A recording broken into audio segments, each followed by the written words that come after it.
Good morning, boys and girls, and hope you have had an awesome week. And yes, it's holidays now, so I really hope and pray that you're going to have a wonderful, restful week before everybody starts with the exams. Now, last week, Teacher Tash spoke about Joshua, and she explained that you all got packs. Now, today we're going to continue.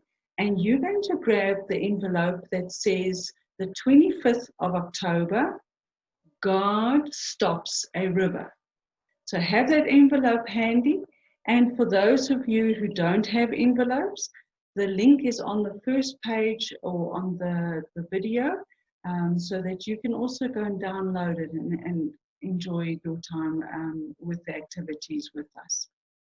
Right, so before we start, we want to just say happy birthday to Danny. Hope you had a wonderful birthday and that you are blessed for the rest of the year. And I hope that everything just is wonderful for you. And now we're going to start with our lesson for today. Now, you know that the envelope says God stops a river. So let's see what it all entails.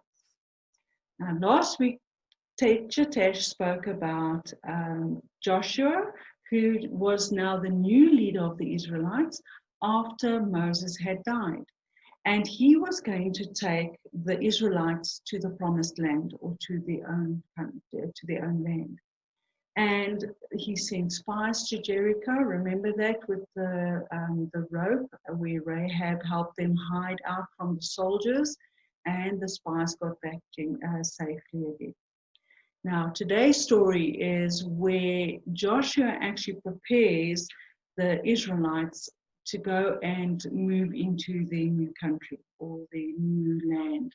And they had camped next to the river Jordan, which is a very big river. But this time of year, when they actually were camping there, it was in flood. Now, when a river is in flood, a person can't cross it at all. An animal cannot cross it. You can't swim because you can drown. The stream is so strong that it will actually take you downriver, and a person or an animal drowns. So they were camped next to the river. And the Israelites were patiently waiting for God to let Joshua know that they can cross into the promised land. And they could see it from where they were standing. They were on the one side of the bank, and if they looked across that raging river, there was the promised land.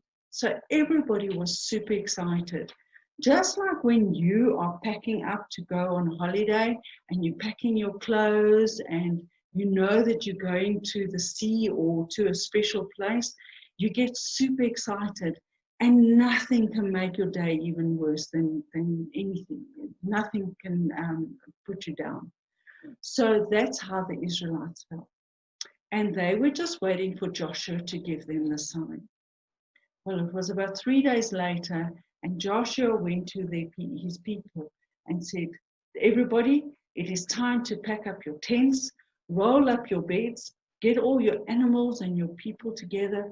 We are going to be moving first thing tomorrow. And the Israelites were extremely happy to hear that. And they were super excited, just like you are when you go on holiday. And they rolled up their stuff and got their camps ready to move out. The next day, Joshua came to them, and the priests came with the Ark of the Covenant. Now, the Ark of the Covenant was made to store very precious things. And as you can see in the picture, they had a pot or a jar where manna was actually kept in. Now, can anybody remember what the manna was used for? Yes, the manna was so that the Israelites could eat and they wouldn't starve to death.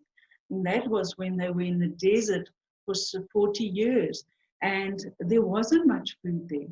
So that is what was in the placed in the Ark of the Covenant. Also, the 10 Commandments. those big stones that Moses carried down with the 10 commandments, and they were placed in this beautiful ark. Also, Aaron's rod was put in the ark. Now, what happened was that only the priests were allowed to carry that. So the priests took the ark and moved it as close to the river as possible. Now, they must have felt a little bit terrified, because, I mean, the river is raging, and if anybody makes the wrong footing, that ark and the priests can go into that river, and it can be gone forever. But God was in control, and God allowed them to actually go right up. And the one priest put his foot in the water. And what happened was, the minute the priest put his foot in the water moved away. And eventually the priests and the Ark of the Covenant, they started walking through the river, and eventually stopped in the middle. And the river parted, just like the sea parted for the Israelites when the Egyptians were after them.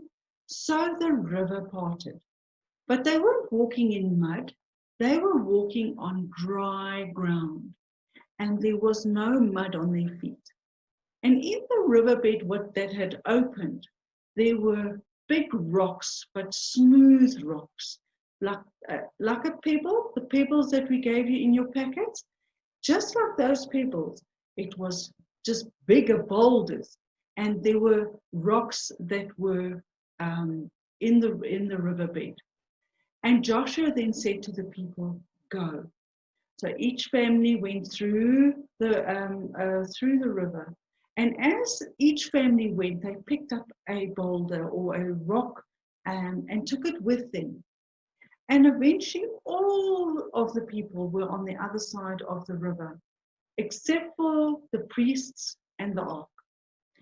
They then picked up the Ark of the Covenant, and they then walked across to the other side. And as they stepped out, the river just closed, and it was raging just like before. But each family, remember, took a rock. There was 12 families that took the rock, and they placed it in a heap next to the River Jordan. And that was a reminder for them that they had proof for themselves that they collected those rocks in the riverbed. Where the water was, that is where they collected those rocks. And it was a reminder to them that God helped them get across the river and into the promised land. So those 12 rocks were a symbol of how God protected them. Isn't that just awesome to know that God was with them through that terrifying time of walking through the river? There was water this side, and there's water this side. And they were safe, and they could just walk through. So those 12 rocks are there to depict that the courage of the Israelites to cross that river and have faith in God, and that God was in control that day. And he stopped the river from flowing and allowed those Israelites to go across. And they were in the promised land. So now we're going to say our memory verse, and it's all to help us remember that we also must remember that God is always in control. And remember, we can't do everything, but with God, anything is possible. So that is what our memory verse is about. So you take your envelope and take out the packet with the memory verse, and say the memory verse with me together. You ready? Right. With man, this is impossible, but with God, all things are possible. And that comes from Matthew 19, verse 26. So boys and girls, as we go from today onwards, always remember that if God is in your life, and you let God be in control, then things will be possible especially when it looks like it is absolutely and totally impossible. So, boys and girls, let us close our eyes in prayer. Dear Lord, thank you for this beautiful day. We pray for our leaders in the country and in the world to make the right decisions, just especially during these tough times. Be with those who are helping people and protect them and guide them, just like you protected the Israelites. Lord, I thank you for my family and my friends, and I thank you again for the wonderful days that we are having. Thank you for your everlasting love. In your name we pray. Amen. Well then, I hope you're going to have a fantastic week ahead. Have a lovely rest. And I hope that you're going to enjoy the activities, spot the difference. And I hope you're going to have fun. And we'll see you again next week. God bless. Stay safe. Be good. And we'll see you soon. Bye.